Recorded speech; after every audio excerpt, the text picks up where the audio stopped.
Bonjour, bienvenue dans cette troisième journée de la Security Week. Et aujourd'hui, nous sommes au rayon plomberie, puisque nous allons aborder successivement deux sujets. Le premier sujet qui est le VPC, et nous allons l'aborder en détail. Et tout à l'heure, nous parlerons de DDoS et des bonnes façons de s'en protéger avec l'architecture AWS et les solutions AWS adéquates. Merci d'être encore très nombreux. Visiblement, vous n'êtes pas en train de faire les courses de Noël, pas encore. Donc merci beaucoup. Merci à Hugo pour sa présence et son soutien logistique sans faille. Voilà, on est prêt et donc on va attaquer immédiatement sur ce beau sujet qui est le VPC. Alors, le titre du webinaire est clair, hein, c'est un deep dive, donc on va pas rappeler du tout de basique VPC, on va rentrer directement dans le vif du sujet. J'espère que vous êtes à l'aise sur les concepts de base du VPC. J'espère que vous êtes chargé en caféine et bien réveillé cet après-midi. Et bien sûr, n'hésitez pas pendant la présentation à envoyer toutes vos questions dans le chat. Hugo me les consolidera et on essaiera de répondre au maximum tout à l'heure. Ok? Alors, les quatre sujets dont on va parler durant ce deep dive sont les suivants. D'abord, on va parler de routage et de connexion privée, donc dans le cadre d'architecture hybride. Donc, on va étudier un certain nombre d'options de connexion entre l'infrastructure cloud et votre data center. Ensuite, on va parler de peering de VPC. Vous m'excuserez d'utiliser le terme anglais, mais je pense que si je parle d'appairage de VPC, personne ne va comprendre de quoi je parle. Donc, même si vous trouvez ce terme dans la doc française, je resterai sur le peering, ça me paraît plus clair. Troisième sujet, alors ce que la doc AWS appelle la mise en réseau améliorée. Et je ne vous cache pas que j'avais du mal à comprendre de quoi on parlait. Quand on m'a dit qu'il s'agissait du Enhanced Networking, ça m'a paru plus clair. Donc là aussi, je vais garder le terme anglais. Donc comment améliorer la performance de ces instances EC2 avec un pilote réseau spécifique. Et puis nous terminerons avec un dernier sujet qui est l'utilisation de endpoints, donc de points de terminaison S3 à l'intérieur de votre VPC. Une technique qui n'est pas forcément très connue, mais qui a de nombreux avantages. Donc, commençons par un très très bref rappel des configurations réseau disponibles sur AWS. Alors, il était une fois EC2 classique, qui était le premier, finalement la première architecture réseau d'AWS, où toutes les instances étaient visibles sur Internet, avaient des adresses IP privées et publiques auto-assignées. C'était le modèle, le premier modèle d'AWS. Donc ce modèle était particulièrement simple, mais il était sans doute insuffisant pour les gens qui souhaitaient avoir de l'infrastructure privée. Et donc AWS a ensuite introduit l'architecture de VPC que vous connaissez et dont on va parler en détail aujourd'hui, qui est extrêmement riche, extrêmement configurable, au prix parfois d'une certaine complexité, puisqu'il faut créer ses VPC, créer ses subnets, etc.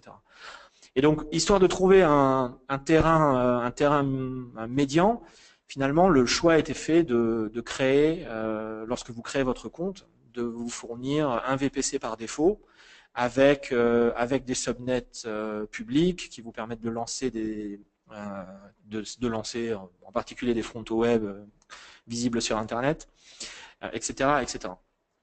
Donc, a priori aujourd'hui, j'ai envie de dire tout le monde est dans cette configuration-là. Bon, si vous avez un compte AWS qui est antérieur au 4 décembre 2013, je suis sûr qu'il y a des gens qui nous écoutent et qui sont dans cette situation-là. Eh bien, bon, si vous avez un compte qui est antérieur à cette date, vous étiez en EC2 classique et j'espère que vous avez migré depuis vers le modèle VPC. Si vous avez un compte qui est postérieur à cette date, vous n'avez plus la possibilité d'utiliser EC2 classique et donc vous avez nécessairement un VPC, un modèle VPC et un VPC par défaut. Ok ? Et donc c'est vraiment de ça qu'on va parler aujourd'hui. Alors, comment identifier son VPC par défaut? Bon, bien sûr, vous pouvez aller dans la console, mais aujourd'hui, on est dans un deep dive, donc on va pas du tout regarder la console, on va travailler uniquement en ligne de commande. Donc vous avez une commande qui est describe account attributes, qui vont, comme son nom l'indique, va lister les attributs d'un compte AWS, et l'un de ces attributs s'appelle default VPC, comme vous le voyez là. Et donc en exécutant cette commande, vous allez récupérer l'identifiant du VPC par défaut. Et au passage, confirmer que vous êtes bien en configuration VPC. Donc, une fois de plus, pour les gens qui sont sur des comptes antérieurs à décembre 2013, si vous utilisez cette commande, vous verrez un résultat différent. Okay, bon, j'espère que vous avez tous migré depuis vers le VPC. Okay, donc comment identifier son VPC par défaut programmatiquement? Voilà, avec cette commande describe account attributes. Alors, rentrons directement dans le sujet routage et infra hybride, qui est le premier gros sujet du jour. Donc, le contexte dans lequel on va se placer, c'est le contexte d'une infrastructure sur site, donc un data center, qui est un data center public ou un data center d'entreprise, peu importe, que vous souhaitez connecter à AWS et sur lequel vous voulez définir des règles de routage. Donc, première étape, évidemment, créer un VPC. Donc là, on prend un petit exemple tout simple où on crée un VPC avec un range d'adresses avec une classe B en 10.10.0.0. On crée 2 subnets en classe C, 10.10.1.0, 10.10.2.0, et on les met dans des zones de disponibilité différentes, ce qui est une bonne pratique pour évidemment faire de la haute dispo. Ok, voilà. Alors, pour les gens qui pourraient être effrayés par la ligne de commande, je précise quand même que quand vous utilisez la console, dans la console EC2 qui vous donne accès au VPC, et lorsque vous voulez créer des VPC, on a un certain nombre de wizards qui permettent de créer des VPC avec des subnets publics, des subnets privés, etc., etc. Donc, pour commencer, peut-être, si vous voulez commencer à créer des VPC en plus de votre VPC par défaut, bon, c'est peut-être une bonne idée de le faire une fois ou deux avec la console pour vous rassurer et vérifier que vous n'oubliez rien. Bon, mais après, je vous conseille de évidemment passer rapidement sur l'automatisation, soit du script, soit du CloudFormation. Si vous créez beaucoup de VPC, beaucoup d'environnements différents, vous ne voulez pas le taper à la main et encore moins le faire dans la console à chaque fois. Okay, donc, première étape, créer le VPC. Ensuite, on va vouloir une connectivité. Donc, on va créer la première étape, la plus immédiate à mettre en place, c'est de créer une connexion VPN entre votre data center et votre VPC. Donc, côté data center, il vous faut un équipement. Donc, il vous faut un équipement réseau de votre marque préférée. Alors, je sais pas, Cisco, Juniper ou quelques autres. Je pense que quand on a dit Cisco et Juniper, on a déjà couvert pas mal de monde. Donc ça, c'est à vous de jouer. Et côté VPC, on va créer un objet qui s'appelle un VPN Gateway, d'accord. Donc, il va être le endpoint du VPN côté AWS. C'est la première commande que vous voyez là. On va l'attacher au VPC créé précédemment. Ensuite, sur ce gateway, on va déclarer le Customer Gateway, troisième commande, où donc là, on donne finalement les paramètres de votre gateway, donc l'IP public de votre routeur et son numéro d'AS, qui peut être un AS privé, on en parlera tout à l'heure. Et donc, une fois qu'on a fait ça, il reste à créer la connexion VPN elle-même, et dont vous voyez les paramètres ici qui sont d'une part le VPN Gateway, d'autre part le Customer Gateway, et puis enfin l'utilisation d'IPsec pour monter le tunnel. Alors, point important qui peut vous freiner, et évidemment, côté AWS, la configuration n'excède pas ce que je montre là. Là aussi, vous pouvez le faire dans la console si vous préférez. De votre côté, sur votre équipement, et effectivement, il va falloir taper de la configuration, rentrer des commandes. Alors, sachez que nous vous fournissons tout un tas de modèles dans lequel, en gros, il vous reste à rentrer l'identifiant du VPN Gateway de notre côté, etc. Et on les fournit pour les principaux équipements du marché. Donc, une fois de plus, si vous utilisez du Cisco, de l'ASA, du Juniper, des choses comme ça, Vous allez sur les liens qui sont indiqués là en bas, trouver le template de connexion pour ne pas avoir à réinventer une config compliquée pour vous connecter à AWS. Donc n'hésitez pas à aller voir la doc, vous pouvez copier-coller les scripts de CLI qui y sont indiqués en insérant les paramètres du gateway et vous devriez réussir à vous connecter sans aucune difficulté. Ok, voilà. Donc une fois que vous avez fait ça, vous avez un VPN entre AWS et votre site. Alors, j'allais dire accessoirement, mais non, puisque l'objectif c'est quand même de lancer des charges de travail dans AWS. Bon, ici dans le cadre du VPC, c'est effectivement pas le sujet de la discussion, mais une fois que vous avez monté le VPC et monté le VPN, bon, vous pouvez avoir envie de lancer quelques instances dans les différents subnets, ne serait-ce que pour tester votre connectivité, faire des pings et vérifier que la communication fonctionne bien dans les deux sens. C'est toujours plus intéressant de le tester de bout en bout que juste d'équipement à équipement. Ok, donc voilà, bon, pas de surprise, run instance, une AMI, le subnet dans lequel vous les lancez. Voilà, vous connaissez ça par cœur. Alors, deuxième canal de communication, l'utilisation de Direct Connect. Alors, Direct Connect en tant que tel mériterait un webinar d'1 heure. Il se trouve que bon, j'ai en ligne une présentation sur Direct Connect, dont vous voyez l'URL en bas du slide, que je vous conseille de parcourir si vous n'êtes pas bien à jour sur Direct Connect ou si vous voulez vous rafraîchir la mémoire. J'ai essayé d'être le plus pratique et le plus concret possible. Donc, avant de parler des commandes, en fait, la seule chose à savoir, c'est que ça paraît une évidence, il suffit pas de taper 3 commandes ou 2 commandes de CLI pour avoir un lien Direct Connect. Il y a un process préalable de souscription de ce service, soit en direct auprès d'AWS, soit auprès d'un partenaire. Donc voilà, ne tapez pas ces commandes-là en espérant avoir un lien Direct Connect prêt en 10 secondes. C'est pas aussi simple que ça. Il peut y avoir du travail aussi auprès de votre fournisseur de transit, etc. Donc ça, c'est expliqué dans l'autre présentation, mais bon, peut-être qu'en 2017, si vous le souhaitez, on fera une session dédiée à Direct Connect. Donc, en supposant que vous ayez fait tout ce travail préalable, et que votre hébergeur et votre opérateur vous aient fourni les cross-connect, etc., effectivement, ces connexions-là ces commandes-là, vont vous permettre de monter le lien Direct Connect. Donc la première, qui va juste créer une connexion entre un point de présence, donc le paramètre loc, qui est le location, qui est l'emplacement du POP Direct Connect. Alors ici, je pense qu'on parle d'un lien Equinix, étant donné le nom de la location. Vous pouvez les lister aussi avec la CLI. Donc c'est un lien 1 giga et qui s'appelle MyFirst. Voilà.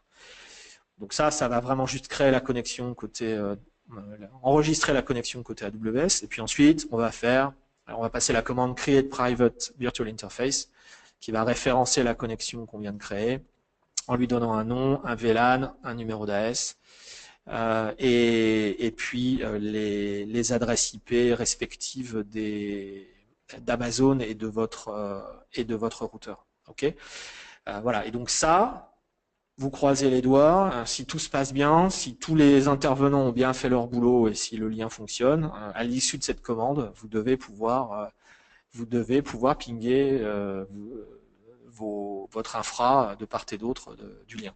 Ok. Voilà, une fois de plus, Direct Connect, il y a énormément de choses à dire. Là, je vous montre simplement les commandes finales. Peut-être un point sur pourquoi Direct Connect par rapport à un VPN. C'est peut-être un point intéressant. Qu'est-ce que ça apporte? Un VPN, vous passez par l'Internet public, a priori. Donc, vous êtes soumis aux vicissitudes de l'Internet public en termes de disponibilité, de performance, de latence, etc. Avec un lien Direct Connect, vous avez un lien privé dédié, donc avec une latence et des performances prévisibles et stables dans le temps. Et puis surtout, vous avez un lien donc dédié en termes de débit, ce qui veut dire que si vous prenez un lien 1 giga ou un lien 10 giga, eh bien vous aurez 1 giga ou 10 giga de débit de manière constante et prévisible. Ce qui, dans le cas d'architecture hybride, de réplication de bases de données, etc., est vraiment important. Okay, donc il n'est pas indispensable d'avoir un Direct Connect, mais si votre archi hybride est là pour durer, si c'est pas juste une phase de migration, on vous conseille d'avoir du Direct Connect. Okay. N'hésitez pas à poser des questions sur Direct Connect, j'y répondrai tout à l'heure. Alors là, on voit déjà qu'on a plusieurs liens et on pourrait avoir plusieurs VPN et plusieurs Direct Connect. Donc rentrons un petit peu dans les détails de ces connexions. Donc ici, en fait, on voit quoi? On voit toujours notre data center avec un équipement client et on voit qu'il est connecté donc au VPC. Donc c'est exactement la configuration de tout à l'heure. Alors sachez que les connexions VPN que nous montons sont systématiquement redondantes. Donc en fait, vous montez deux tunnels IPsec qui vont correspondre chez nous à des zones de disponibilité différentes. Okay, donc, c'est vraiment ce que j'ai expliqué à l'instant. Hein, c'est pas deux fois ce que j'ai expliqué tout à l'heure. C'est la même chose, mais simplement en zoomant sur ce qui se passe de notre côté. Donc, on a on a une connexion VPN, deux tunnels qui sont configurés pour cette connexion, et donc qui pointent sur deux zones de disponibilité différentes. Donc, ça nous permet de vous, en cas de problème d'un gateway dans une de nos zones de disponibilité, eh bien d'avoir une bascule sur l'autre zone de dispo, okay, sans que vous ayez à faire quoi que ce soit. Si ce n'est utiliser BGP pour le routage, hein, puisque si vous utilisez de votre côté des routes statiques, ben, vous savez comme moi que voilà, des routes statiques ne géreront pas, ne géreront pas le failover. Donc on vous conseille très très fortement d'utiliser BGP pour le routage entre votre data center et nous. Quitte à utiliser des numéros d'AS privés. Hein. Si vous n'avez pas d'AS public, c'est pas grave. Cet AS, il sert uniquement sur ce lien entre votre routeur et le gateway. Donc, vous pouvez prendre un AS privé. Il n'y a absolument aucune difficulté. D'accord. Donc ça, voilà, c'est déjà un premier niveau on va dire, de fiabilisation de la connexion. Okay. Alors, on vous recommande de doubler de votre côté votre équipement. Hein, si jamais votre passerelle tombe, bon, bah, vous perdez la connectivité entre votre infra et le VPC. Dans le cas d'architecture fortement couplée, de bases de données répliquées, de choses comme ça, c'est catastrophique. Donc, on vous conseille d'avoir deux équipements redondants de votre côté, qui chacun disposeront d'une connexion VPN, elle-même, comme je l'ai expliqué à l'instant, composée de deux tunnels. Okay, donc ça élimine le SPOF de votre côté.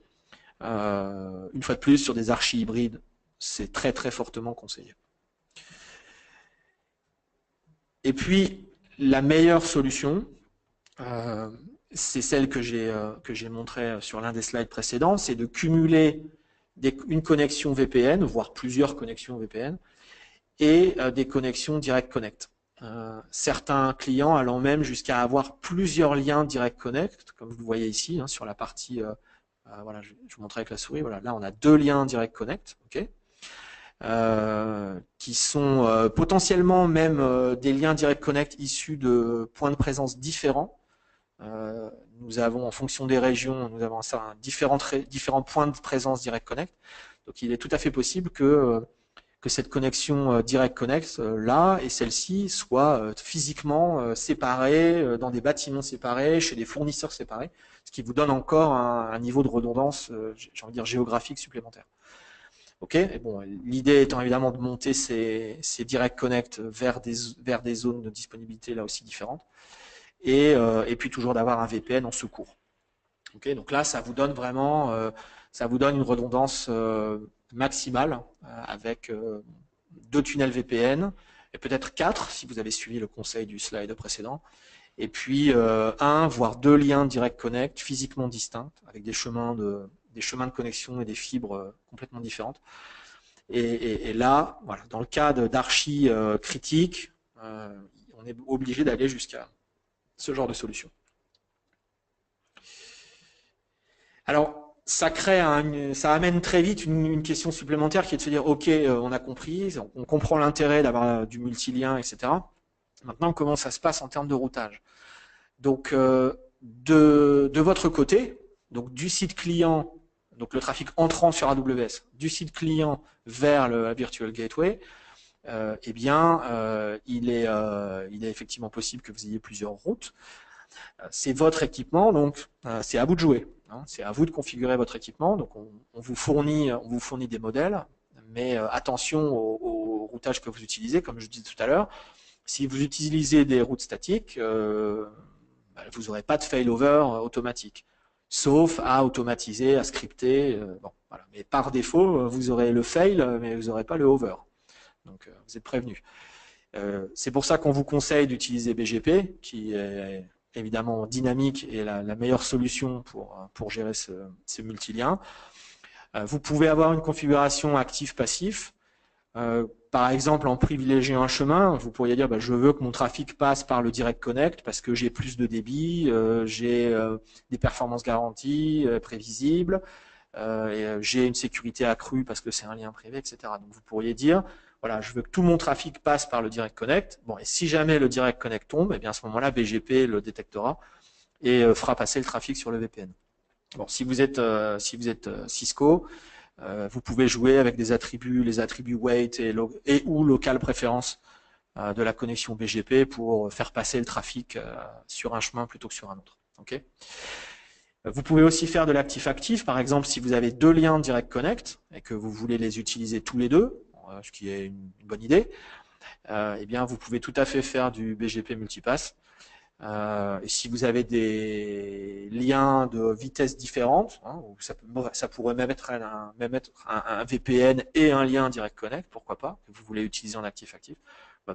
Idem avec Cisco, si vous pouvez jouer sur l'attribut BGP Link Bandwidth, qui vous permet de sélectionner, d'indiquer à BGP la bande passante du lien, et il fera on va dire, un load balancing proportionnel à la capacité des liens. Ok, mais une fois de plus, là, c'est à vous de jouer, c'est à votre équipe réseau de configurer ça.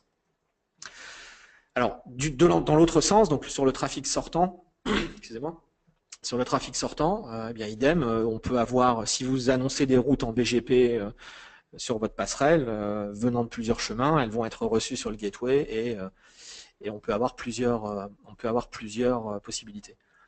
Donc là, j'ai envie de dire comme d'habitude, hein, là AWS ne fait rien de très spécifique de ce point de vue-là, on applique les règles habituelles dans ces cas-là, à savoir que premièrement, c'est le préfixe IP le plus spécifique qui va être privilégié. Donc si vous avez une route qui annonce 10.0.0.0 en classe C, on la préférera à la route qui est annoncée en 10.0.0 classe B, classique. Si jamais les préfixes sont identiques, il est possible que deux chemins annoncent exactement le même préfixe IP. À ce moment-là, on préférera une route statique à une route BGP.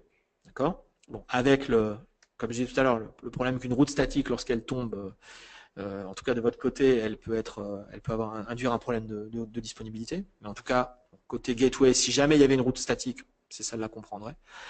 Et si vraiment on a des routes BGP qui sont identiques, à ce moment-là, comme d'habitude, on prend le chemin d'AS le plus court. Sachant que vous pouvez aussi utiliser ce mécanisme pour privilégier ou en l'occurrence défavoriser une route. Donc si vous voulez que votre trafic passe par le Direct Connect et pas par le VPN, à ce moment-là, vous pouvez rallonger le préfixe avec AS-Pass sur le VPN. Tout simplement pour que le BGP côté AWS prenne la route plus courte qui est celle du Direct Connect. Bon, et si vraiment tous les chemins sont de même longueur, à ce moment-là, comme d'habitude, c'est l'origine du chemin qui fera foi, donc une route interne, donc qui a été configurée explicitement sur un équipement par une commande network, etc., sera préférée à une route qui a été distribuée. Okay, donc là, c'est les règles traditionnelles sur ce genre d'équipement. Donc, si vous êtes familier de ça, vous retrouverez la même chose, c'est du BGP 4 standard de notre côté, il n'y aura pas de surprise. Okay, donc voilà, un ensemble de solutions pour gérer les connexions multiples et router votre trafic sur le lien que vous avez choisi. Okay, plus d'infos sur la page qui est indiquée là, si vous voulez relire tout ça à tête reposée. Ok, alors revenons sur nos architectures. Donc, on a connecté notre data center au VPC avec un VPN et un Direct Connect. Et maintenant, on voudrait vraiment définir des tables de routage pour nos instances. Donc, dans un VPC, on a une table de routage par défaut qui est créée pour le VPC et qui va s'appliquer par défaut à tous les subnets. Donc, on va pouvoir utiliser la commande create route pour, dans cette table de routage, ajouter ici une route par défaut qu'on va envoyer sur le gateway. Donc là, on crée pour les deux subnets, tout le trafic par défaut des deux subnets sera envoyé au gateway qui lui-même choisira les routes vers votre data center. OK ? Alors, il est peu probable que vous ayez envie d'avoir quelque chose d'aussi simple que ça. Il est possible que vous ayez envie d'avoir du trafic public vers Internet et du trafic privé vers votre data center. Et donc là, pour gérer le trafic public, on va créer une Internet Gateway avec la première commande. On va l'attacher au VPC. OK ? On va supprimer cette route par défaut qu'on venait de créer, qu'on a créé à l'instant, et qui routait tout vers la VPN Gateway.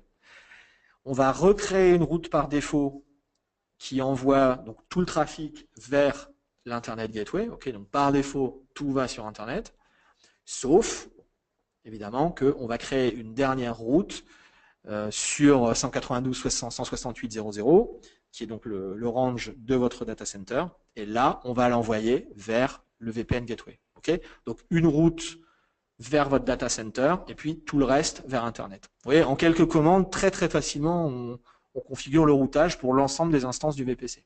Il n'y a pas beaucoup de difficultés de ce point de vue-là. Alors, ça c'est bien. Maintenant, et ça peut fonctionner très bien. Maintenant, imaginons que dans votre data center, vous ayez un environnement réseau assez dynamique, assez riche, avec pas mal de subnets, avec pas juste une classe B 192.168.0.0 et puis on route tout vers ça. Donc plein de subnets potentiellement qui changent, etc., etc. Bon, évidemment, vous n'avez pas envie de reconfigurer à la main les tables de routage du VPC à chaque fois que quelque chose a changé dans votre data center. Donc on peut propager les routes reçues par le Virtual Gateway, donc qui auront été annoncées par votre infra, reçues par le Virtual Gateway, on peut les propager dans la table de routage du VPC.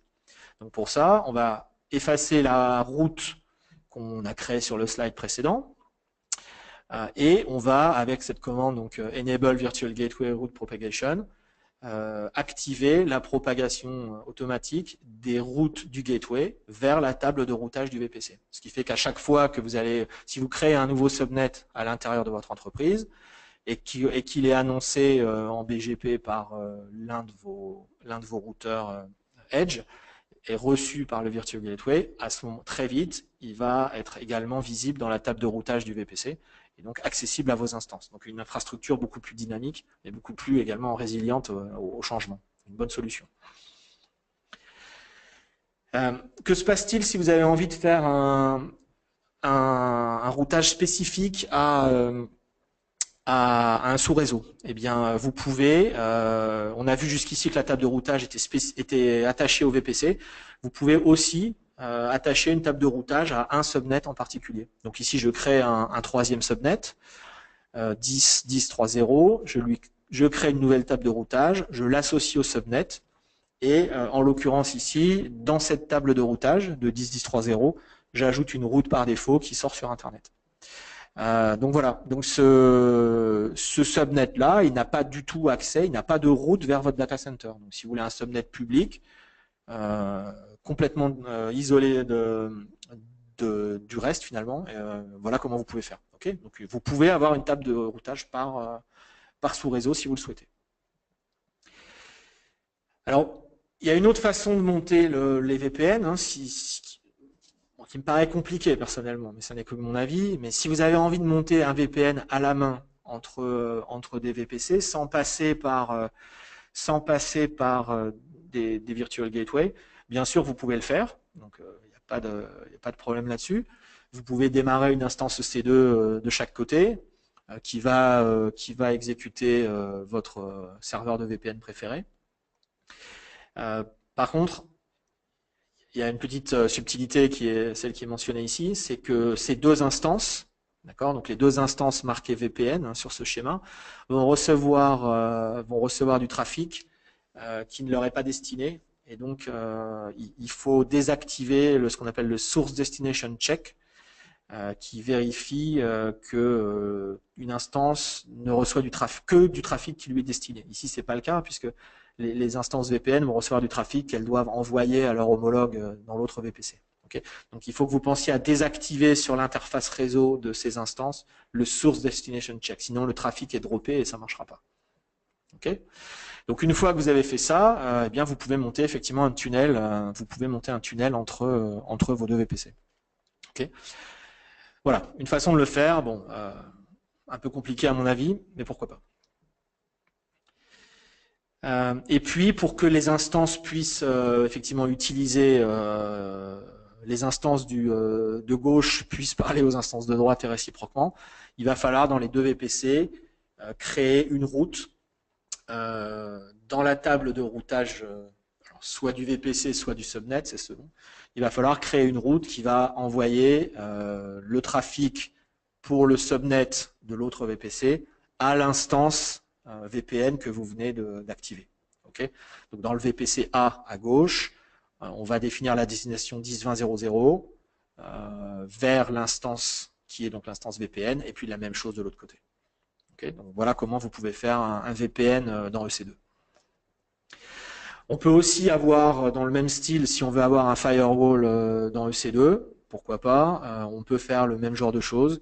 Donc lancer une instance EC2 qui va exécuter votre firewall. Il faut là aussi désactiver le source destination check et modifier la table de routage pour que tout le trafic sortant de vos instances passe bien par le firewall. Donc une route par défaut là, en 000 vers l'instance ID concernée. Et puis une route par défaut du firewall vers Internet. Donc à nouveau, destination par défaut vers l'Internet Gateway. Okay, voilà, donc vous voyez, vous pouvez utiliser les security groups, vous pouvez utiliser les VPN Gateway, etc. Maintenant, si pour une raison particulière, vous avez besoin de le faire sans utiliser un service AWS, que ce soit en VPN ou en NAT Firewall, c'est tout à fait possible. Voilà, modulo cette configuration. Ok, alors voilà qui conclut la première partie qui était la plus longue, la plus complexe. Et on va maintenant passer au deuxième sujet qui est le peering de VPC. On respire un coup, prenez une petite gorgée de café. J'espère que vous êtes toujours, je vais en prendre une moi aussi, j'espère que vous êtes toujours vivant. Alors, pourquoi faire du peering entre les VPC? Le cas, alors il y a un cas, j'ai envie de dire basique, qui est de dire j'ai des instances dans un VPC et je veux qu'elles parlent à un autre VPC, donc oui, ok, très bien, donc il faut qu'il soit piré. Mais de manière plus générale, on va souvent voir chez les clients des architectures de ce type, donc avec un VPC, une topologie un peu en étoile comme ça, un VPC qui va contenir des services communs, de la journalisation. On n'a toujours pas parlé de CloudTrail, on va finir par en parler, mais voilà, ça pourrait être ce genre de choses. Du monitoring ou des outils de sécurité ou des outils d'administration. Enfin bref, voilà, des fonctions centrales généralement d'administration, de sécurité, d'accounting, auxquelles vous voulez que tous vos VPC aient accès. Okay, j'en profite pour vous rappeler, parce que je me suis fait avoir par ça il n'y a pas longtemps, que la service limite par défaut est de 5 VPC par région. Donc, vous voyez, sur ce schéma, on en a déjà plus que ça. Donc, si vous avez besoin de créer plus de VPC, plus que 5, eh bien, vous créez un ticket au support, vous leur demandez d'augmenter la limite, ils vont vous l'augmenter. Mais attention, la limite par défaut est de 5, ce qui est assez bas et voilà, ne permettrait pas, par exemple, de faire cette topologie-là. Une autre raison de pirer, c'est d'avoir découpé son infrastructure en différents VPC, ce qui est effectivement une bonne pratique, et de dire peut-être que j'ai un VPC de développement, j'ai un VPC de test, j'ai un VPC de production, etc. Donc ça me permet d'isoler mes ressources et c'est une bonne pratique. Maintenant, j'ai besoin évidemment de pouvoir avoir quelques accès quand même d'un VPC vers un autre. Et donc là aussi, le peering peut être une approche intéressante. Alors premier cas, comment est-ce qu'on monte un peering entre des VPC du même compte? Donc imaginez un VPC dev et un VPC prod par exemple. Alors vous allez choisir un côté, vous allez créer dans ce VPC un peering, d'accord? Donc vous spécifiez l'identifiant du VPC dans lequel vous êtes et l'identifiant du peer.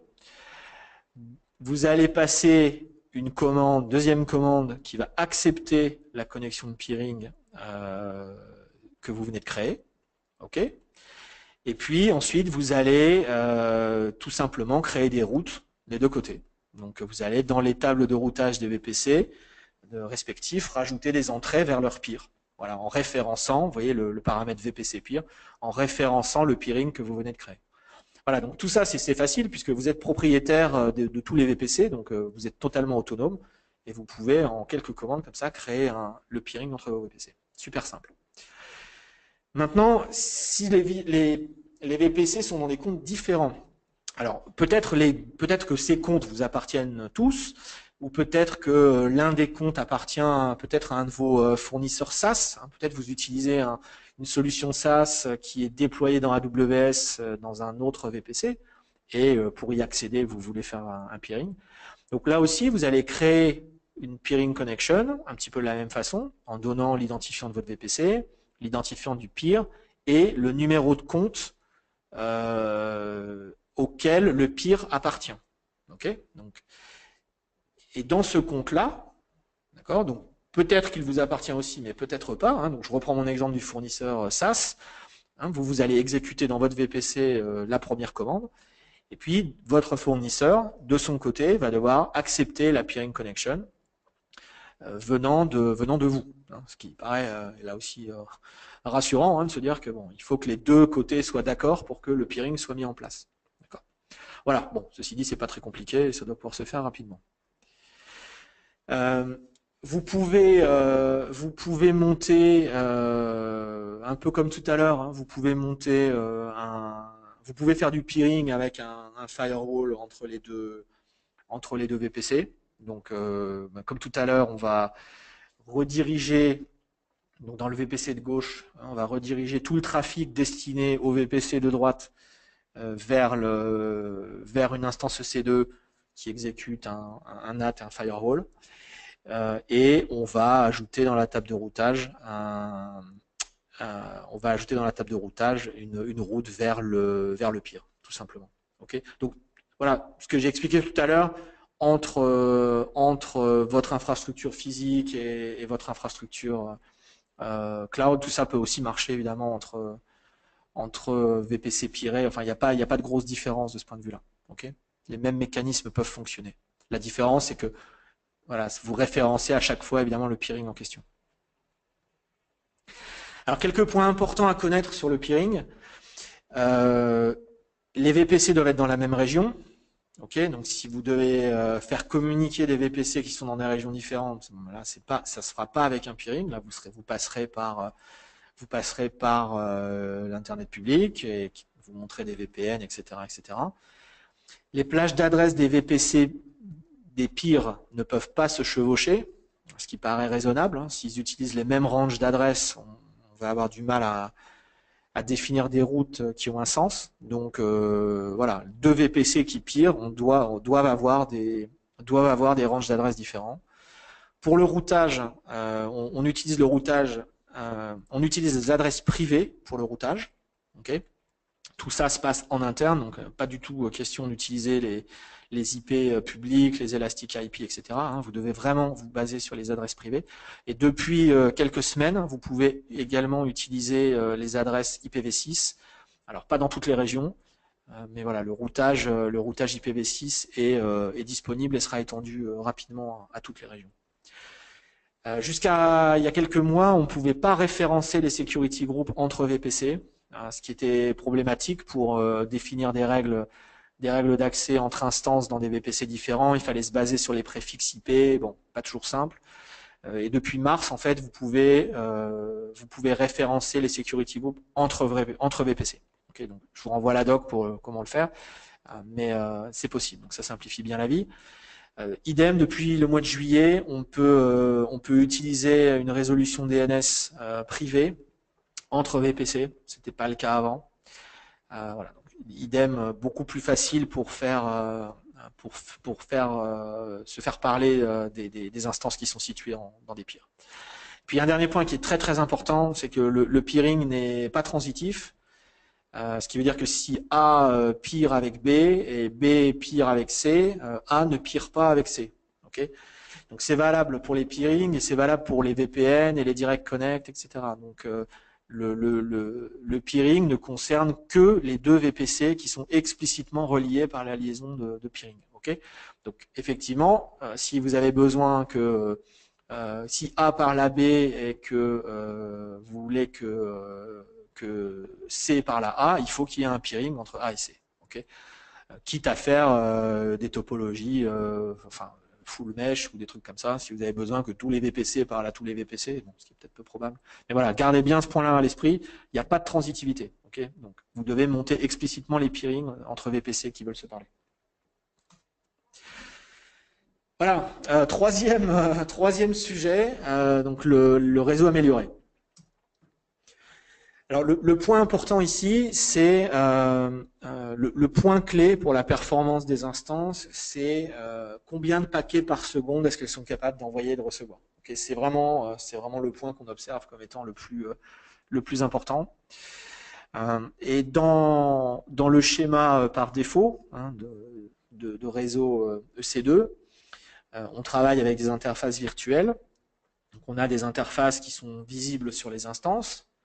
Okay, et qui envoie et reçoit des paquets à travers la couche de virtualisation de l'instance EC2. Et cette couche de virtualisation, elle accède elle-même à la carte physique du serveur. Donc le fait de traverser cette couche de virtualisation, ça introduit un côté, sans doute un overhead de performance, et puis un côté peut-être moins prévisible sur les performances réseau. Et donc pour contrer ce problème, on a introduit un mécanisme au nom barbare qui s'appelle SRIOV, qui veut dire donc Single Root I/O Virtualization, peu importe la signification du terme. Ce qu'il faut retenir, ce qui est important, c'est qu'avec ce mécanisme, les paquets réseau ne traversent plus la couche de virtualisation, comme vous le voyez sur le schéma. En fait, on va modifier le driver réseau qui tourne sur l'instance, et on va adresser directement le trafic réseau à ce nouveau driver qui, lui, est capable d'accéder directement à l'interface physique. Voilà, donc on bypass complètement la couche de virtualisation, donc on gagne en latence et on gagne en prédictabilité. Le truc, c'est qu'évidemment, il faut que ce driver soit activé sur votre instance. Donc une petite comparaison de perfs. Donc en jaune, vous voyez les perfs dans le modèle classique, et vous voyez en rose les perfs dans le modèle amélioré. Donc TP0, c'est les meilleures performances qu'on a observées. TP50, c'est 50% des cas. Voilà. Bon, c'est les percentiles habituels. 99, 99,9, 100%. Alors vous voyez, quand on regarde la meilleure performance, bon, oui, il y a un petit gain avec le réseau amélioré, mais bon, pas énorme. Par contre, quand on va sur les percentiles élevés, on voit que la performance avec le réseau amélioré est d'une part bien meilleure, la latence est bien plus faible, et surtout, elle est extrêmement constante. Vous voyez la différence qu'il y a entre le TP0 et le TP100. TP0, c'est le meilleur des cas, TP100, c'est le pire des cas, c'est plus que le simple au double. Alors que pour le réseau amélioré, finalement, bon, on a peut-être 10% d'écart au grand maximum, même pas. Okay, donc c'est vraiment ces deux sujets-là. Oui, on va cracher plus de paquets par réseau, mais surtout, les performances vont être beaucoup plus stables et beaucoup plus prévisibles, ce qui est important pour certaines applications. Donc, comment est-ce qu'on s'en sert? Alors, la bonne nouvelle, c'est que pour les AMI récentes et les familles d'instances récentes, il est probable que en fait, vous profitiez déjà du Enhanced Networking. Donc, que ce soit sur Linux ou sur Windows, il est probablement déjà activé. Je vais vous montrer comment vérifier et comment l'activer si ce n'est pas le cas. Donc, comment vérifier qu'il est activé sur Linux? Je vous montrerai Windows ensuite. Donc, vous vous connectez sur votre instance, vous exécutez cette commande -eth-tool-ieth0. Et si le driver installé est VIF, donc Virtual Interface, bah, vous êtes dans l'ancien modèle. Si c'est ce nom barbare, IXGBEVF, eh bien, vous êtes en réseau amélioré. Okay, donc, cette simple commande vous dit si oui ou non vous êtes au niveau de performance max ou pas. Alors, sur les instances, sur quelles instances est-ce qu'on a le support de SRIOV? Alors, je vais pas dire toutes parce qu'elles y sont pas toutes, mais bon, vous voyez que sur les C, les D, les I, les R, etc., on y est. Qu'est-ce qui manque finalement? Ben, il manque surtout T2. Okay, Donc T2 est un bon environnement, mais il n'est pas conçu pour les charges de travail intensives. Au-delà du côté burst stable des instances, il y a aussi le fait que vous n'avez pas l'enhanced networking sur les instances T2. Okay, donc pour des environnements de développement, des environnements où les charges ne sont pas énormes, c'est pas gênant. Mais si vous avez besoin de trafic réseau élevé, ouais, une bonne raison de ne pas utiliser T2, là voilà. Bon, il faut aussi que vous utilisiez la virtualisation matérielle. Bon, j'ai envie de dire maintenant, ça ne doit plus être un problème. Je doute qu'il y a encore beaucoup de gens qui utilisent la para-virtualisation. Il faut que vous ayez un noyau récent, mais vous voyez, bon, un Linux 2.6.32, j'espère bien que tout le monde est plus récent que ça. Bon, Windows Server 2008, ça, je m'abstiendrai de tout commentaire. Voilà, et il faut que vous ayez le driver installé. Okay, mais donc j'ai envie de dire, si vous êtes sur les instances, les grands classiques, les C4, les M4, et que vous avez un Linux même à peine récent, vous êtes bien. Voilà, bon, pour vérifier vos AMI, vous pouvez utiliser cette commande si vous avez un petit doute, pour savoir si c'est bien une AMI en virtualisation hardware, mais bon, une fois de plus, en 2016, je pense qu'on n'est plus, c'est plus un problème. Vous pouvez vérifier si votre instance est bien au-delà du driver. Est-ce que SRIOV est bien activé ou pas avec cette commande? Vous voyez que là, on lui demande l'attribut SRIOV NetSupport et il n'est pas présent. Donc là, cette instance-là n'est pas activée. Donc pour installer le driver, vous commencez par mettre à jour votre distribution Linux, ça fait jamais de mal.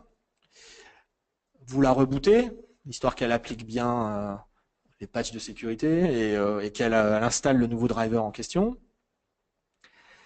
Vous l'arrêtez et vous modifiez l'attribut donc SRIOV NetSupport en activant le mode Simple qui est le seul mode qui est supporté aujourd'hui. Donc il y a deux choses importantes ici, c'est il faut stopper l'instance pour faire ce changement. Okay, vous ne pouvez pas le faire à la volée sur une instance qui s'exécute.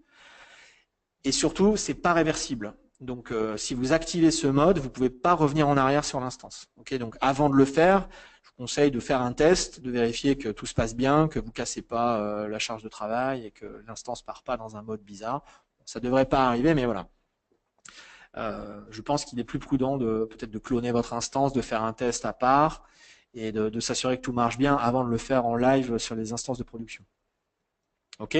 Une fois que c'est fait, une fois que vous avez activé l'attribut, vous redémarrez l'instance et quand vous redécrivez l'instance, quand vous lui redemandez de vous donner l'attribut SRIOV NetSupport, là il va vous répondre OK, simple, c'est bon. Donc là, le driver a été installé, le single root IO virtualization a été installé. Donc là, d'emblée, c'est bon, vous êtes en performance réseau améliorée. Okay. Alors, rapidement sur Windows, comment vérifier que vous avez ou pas le bon driver? Vous allez dans la console de management. Le device manager, vous regardez quel est le driver réseau qui est installé. Si vous voyez ce driver Citrix, c'est pas bon, vous êtes dans l'ancien modèle. Si vous voyez le driver Intel tel qu'il est indiqué là, Virtual Function, c'est bon, vous avez le bon driver. Où trouver ce driver? Alors vous devez le télécharger sur le site d'Intel. Si vous l'avez pas, vous trouverez l'URL exact sur le lien que je vous ai indiqué. Okay, dans la doc Windows qui est indiqué ici. Okay, donc vous le téléchargez, vous l'exécutez localement, vous l'installez. Bon, ça s'installe comme n'importe quel driver Windows, il n'y a pas de difficulté. Ok. Très bien, on est presque au bout. Donc dernier petit sujet que je voulais aborder aujourd'hui, donc les points de terminaison VPC pour S3. Alors, bien sûr, vous pouvez accéder à S3 à partir de vos instances. Je pense que vous êtes nombreux à le faire. À partir du moment où votre instance EC2 a un rôle qui lui permet d'accéder à S3, elle peut accéder au endpoint public d'S3. Okay, mais ça suppose que votre instance ait un accès à l'Internet public, ce qui n'est pas forcément le cas. Hein. Vous pouvez avoir un sous-réseau privé qui n'a pas d'accès à Internet et qui a néanmoins besoin d'accéder à S3. Donc ça, c'est le premier point. Le deuxième point, c'est qu'en créant ces points de terminaison, vous allez pouvoir utiliser S3 donc à l'intérieur de votre VPC directement, sans passer par l'Internet public. Donc, comme je disais à l'instant, ça veut dire que du coup, même sans accès à Internet, vous pouvez utiliser S3, mais aussi, surtout, vous n'allez pas encombrer, même si vous avez un accès à Internet dans ce subnet, vous n'allez pas encombrer vos liens sortants, vos liens VPN ou votre lien Direct Connect, qui peuvent être peut-être la route que vous suivez pour aller sur Internet, allez savoir. Vous n'allez pas les encombrer avec du trafic S3, qui peut être évidemment volumineux. Donc l'intérêt de ces endpoints, c'est vraiment plusieurs choses. Hein. C'est d'une part, effectivement, pouvoir accéder à S3 même si le subnet et les instances n'ont pas accès à Internet. Et puis dans certains cas, ça va vous optimiser votre bande passante sortante, vous allez économiser votre direct connect, si jamais c'était par là que les instances passaient pour aller sur Internet. Et puis vous allez avoir de meilleures performances puisque vous aurez un accès local à S3, hein, sans latence accrue, et puis une sécurité accrue comme on va le voir. Okay, donc si vous êtes des utilisateurs intenses d'S3, c'est une chose intéressante à regarder. Donc vous allez créer ce endpoint à l'intérieur de votre VPC. Donc imaginons qu'on a un bucket qui s'appelle MyPix qui va contenir des images et dont les instances se servent. Eh bien vous allez créer comme ceci un point S3 à l'intérieur de votre VPC. Okay, donc vous allez référencer votre VPC, vous allez donner le nom de domaine inversé du endpoint auquel vous voulez accéder. Vous allez donner la table de routage dans laquelle, du VPC dans laquelle il faut insérer cette entrée, ou du subnet, hein, ça peut être une table de subnet, et puis vous allez pouvoir appliquer une stratégie IAM pour restreindre l'accès à ce S3. Donc, ce qui a un intérêt encore supplémentaire par rapport à un accès au S3 public. Ok, donc une fois que vous avez fait ça, il y a donc le subnet ou le VPC ont une table de routage qui contient une destination vers S3 via ce point de terminaison. Vous êtes capable de résoudre le nom de votre bucket en utilisant une URL traditionnelle et il va répondre avec les IP d'S3. Okay, donc vu de votre application, vu de votre instance, c'est, j'ai envie de dire, très transparent. Si ce n'est que ça va se passer sans doute avec des performances supérieures puisque tout reste finalement local. Voilà, donc vous allez voir dans votre table de routage, vous allez voir un préfixe et puis vous allez voir la cible qui va être donc le VPC. Okay.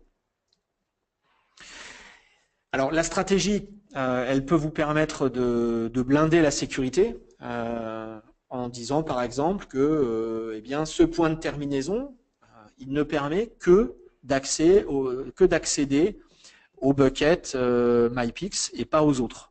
Donc ça vous permet de resserrer encore plus finalement l'accès à S3 plutôt que d'ouvrir un accès à tout S3 ou d'être obligé de gérer des rôles compliqués sur les instances. Là vous pouvez autoriser tout S3 à vos instances avec leur rôle et puis fermer au niveau du point de terminaison VPC, fermer l'accès en disant non, il n'y a que le bucket MyPix qui est présent. Okay, quitte à créer plusieurs points de terminaison si c'est utile. Okay, bon, voilà l'exemple de stratégie qu'on pourrait appliquer. Voilà, donc on n'autorise que get et put sur le bucket et le contenu du bucket. Okay, policy toute simple. Et on pourrait évidemment sur le bucket avoir aussi une stratégie, hein, comme d'habitude, j'ai envie de dire, sur S3, on pourrait avoir une stratégie de bucket où on autoriserait comme source sur le bucket MyPix et son contenu, on n'autoriserait que le point de terminaison de VPC, que le endpoint qu'on a créé. Okay, donc vous voyez, il y a plein d'avantages, on va dire, infrastructure à le faire, hein, en termes de bande passante, etc., de latence, mais il y a aussi une bonne raison de sécurité de le faire. Si vous voulez vraiment blinder que, quelle que soit l'instance qui est dans le subnet, quel que soit le rôle IAM qui lui a été attaché, elle ne puisse accéder qu'à un bucket, eh bien vous pouvez serrer les boulons aussi sur le endpoint. Voilà, j'espère que vous êtes toujours vivants, moi ça va, j'ai encore du café.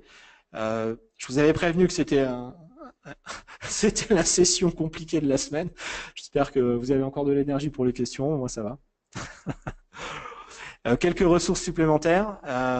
Alors, le premier lien, c'est la keynote de James Hamilton, qui est l'un des architectes d'AWS en général. Pourquoi j'en parle? Parce qu'il a abordé énormément de sujets réseau. Et vraiment, si vous n'avez pas vu cette keynote, voilà, je vous incite très très fortement à la regarder. C'est sans doute des meilleures vidéos AWS que vous puissiez voir et qui révèle énormément de choses sur comment AWS fonctionne. Donc c'est tout récent, c'est très frais, c'est plein d'infos croustillantes. Et puis ensuite, bon, tout un tas de vidéos encore de reInvent sur les VPC, sur IPv6, etc., qui vous apprendront encore tout un tas de choses sur les VPC, sur l'architecture réseau dans AWS. Okay. Voilà, j'ai terminé. Je vous remercie d'avoir écouté ces différents sujets. Hugo va vous afficher le sondage, comme d'habitude. Alors, n'oubliez pas, hein, 5, c'est la meilleure note. 1, c'est la plus mauvaise. Donc, si vous êtes très content, c'est 5. Si vous n'êtes pas content, c'est 1. Ne vous trompez pas. C'est important pour nous aussi. Et donc, on va laisser ce sondage quelques minutes. Hein, quelques minutes. Et on va vous afficher un deuxième sondage dans la foulée. Je laisserai Hugo le faire. Un deuxième sondage dans la foulée pour vous demander quel sujet vous auriez envie qu'on aborde en 2017. Okay, alors vous ne pouvez en choisir qu'un. Donc choisissez vraiment celui qui est le plus intéressant pour vous. Bon, si rien ne vous intéresse, c'est pas grave. Prenez le deuxième qui vous intéresse. Mais voilà, ne vous inquiétez pas. On fait un premier test sur 5 sujets. On en mettra d'autres. Hein, c'est pour essayer de prioriser un petit peu ce qu'on fait en janvier, en février, etc. Ok. Très bien. Bah, écoutez, donc je laisse Hugo gérer les sondages et on va passer aux questions. Ok. Alors, je vais essayer de les prendre, j'essaie de les grouper un petit peu. Question de Bruno, quel est le débit et la tarification de Direct Connect? Alors, je vais répondre brièvement, Bruno. Je vous renvoie au deck que j'ai mentionné. Vous trouverez toutes les infos et puis vous n'hésitez pas à me contacter si nécessaire. Alors, très brièvement, il y a deux façons d'utiliser Direct Connect. Soit vous souscrivez le lien auprès d'AWS et vous avez le choix entre un lien 1 gigabit ou 10 gigabits. Soit vous le souscrivez auprès de l'un de nos partenaires et vous pouvez avoir des débits inférieurs à partir de 50 mégas, 50, 100, 200, je crois jusqu'à 500 de mémoire. Voilà, donc vous pouvez fractionner. J'insiste sur le fait qu'il y a des différences techniques dans les deux solutions. Vous avez plus de liberté lorsque vous avez un vrai lien 1 giga ou 10 gigas que lorsque vous avez un lien fractionné. Je n'ai pas le temps d'expliquer les détails. Vous les trouverez dans la présentation. Quant au prix, c'est à l'heure. C'est à l'heure. Alors ça varie entre les régions, ça varie entre les points de connexion. Donc je vous renvoie aux tarifs qui sont publics. Hein. Vous allez sur aws.amazon.com/direct connect et vous trouverez les tarifs. Okay, ce sont les tarifs du lien Direct Connect. D'accord. Donc, si jamais vous avez besoin d'un circuit d'accès entre vous et le point de présence Direct Connect, là, c'est à voir avec votre opérateur et ça va être des coûts supplémentaires. Mais pour la partie Direct Connect, bon, il y a un coût fixe qui est très faible et puis après un coût à l'heure. Okay. Mais c'est très compétitif. Hein. L'objectif n'est pas je pense, de gagner beaucoup d'argent avec Direct Connect, c'est de permettre aux gens de se connecter et de migrer et de bâtir leurs archives hybrides.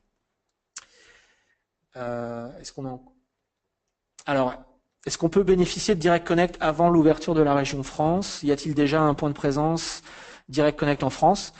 Alors oui, merci Jean pour la question. Aujourd'hui, on a annoncé au mois de juin donc l'ouverture de notre premier point Direct Connect en France, qui est à Paris, et pour être très précis, qui est hébergé chez Telehouse 2, donc boulevard Voltaire à Paris, qui est un bon endroit pour le faire. Hein, c'est le plus gros nœud Internet français. Donc vous pouvez vous connecter à TH2 sur Direct Connect et pour l'instant vous accédez à la région de Francfort. Ok. Idem, plus de détails sur notre site, vous trouverez tout ça sans problème.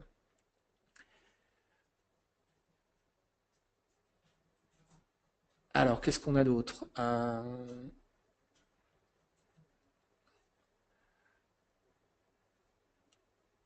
Alors, est-ce que la doc technique sur l'implémentation du Virtual Gateway est publique?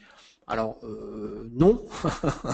On n'a pas pour habitude de divulguer nos implémentations. Bon, par contre, vous trouverez, j'ai envie de dire, bon, c'est du BGP4 comme d'habitude. Il n'y a pas de surprise, hein. On aurait bien tort de vous imposer des protocoles propriétaires ou des bizarreries. Donc, bon, à chaque fois, je m'en suis servi. J'ai vraiment, voilà, j'ai fait du BGP4 comme à la maison et j'ai pas eu de surprise. Donc, je ne sais pas quel point précis vous souhaitez connaître. Je vous renvoie à la documentation. S'il y a des choses qui sont pas claires, posez vos questions, n'hésitez pas. Mais voilà, c'est un gateway BGP4 et il n'y a pas de grosse surprise. La différence étant que vous ne pouvez pas avoir une console sur ce gateway comme vous avez une console sur votre équipement. Voilà. Donc il faut rester dans les clous de l'API et des fonctionnalités qu'on vous propose.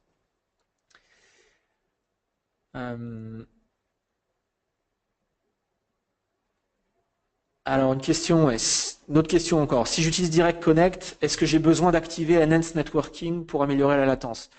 Alors oui, oui, oui, oui, oui, oui, oui. Direct Connect, c'est une connexion WAN, hein, c'est une connexion entre sites. Donc l'enhanced networking, c'est un mécanisme vraiment sur les instances. Donc il va accélérer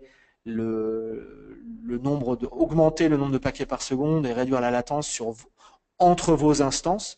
Donc imaginez que vous ayez, je sais pas, un cluster Hadoop ou je sais pas, un cluster de base de données, enfin quelque chose qui crache énormément de trafic et qui a besoin de performances prévisibles. Vous voulez absolument avoir l'enhanced networking. Donc, le enhanced networking, il a un avantage à l'intérieur du VPC entre instances et entre vos instances et les services de la région. Direct Connect, c'est effectivement, vous avez raison, vous allez avoir une latence plus prévisible et de meilleure performance, mais entre sites. Donc, c'est des mécanismes qui sont vraiment complémentaires. Alors ensuite,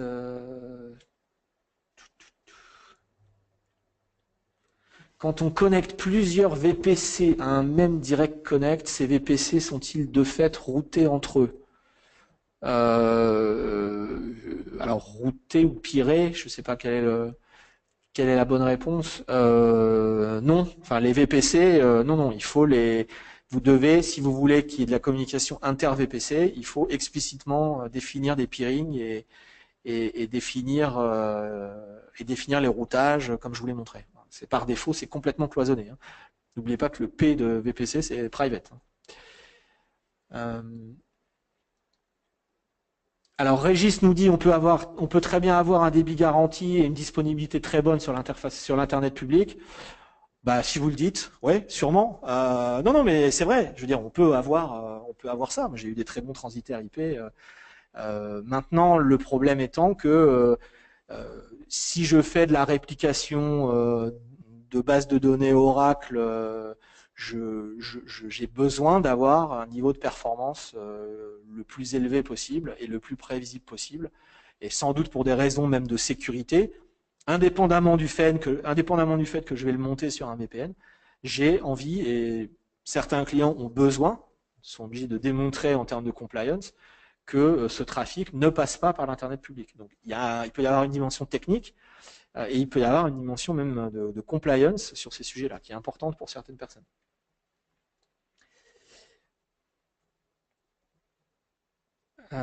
Qu'est-ce qu'on a encore? Alors, vaut-il mieux, ça c'est une bonne question, vaut-il mieux cloisonner les machines de dev prod par des VPC ou par des subnets? Alors, effectivement, on pourrait faire les deux.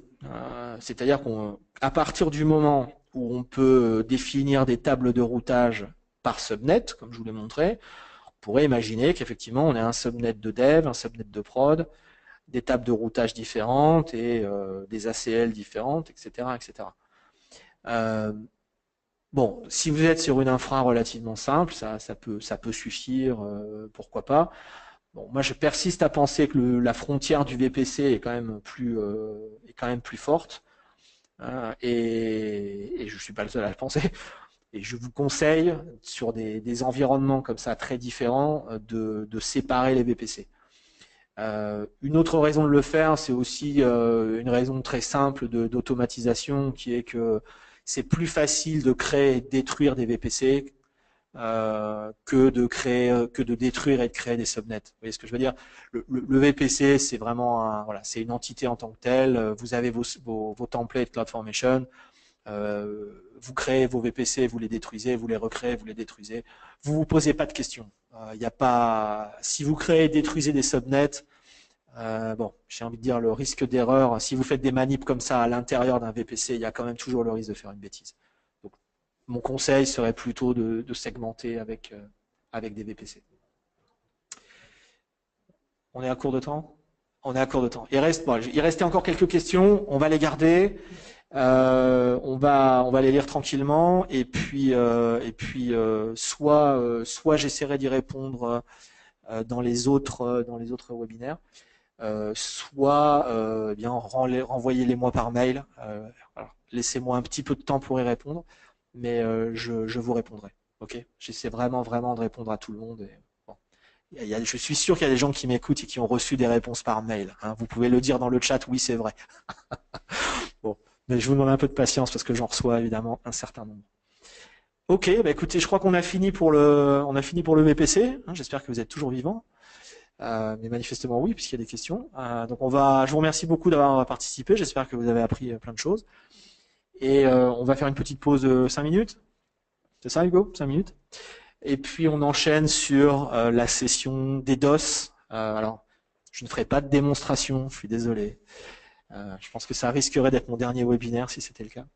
Mais voilà, on va parler des bonnes pratiques et on va parler de AWS Shield qui a été annoncé à reInvent et de plein d'autres choses. Donc voilà, faites une petite pause, prenez un café et on se retrouve dans 5 minutes. Merci beaucoup, à tout de suite.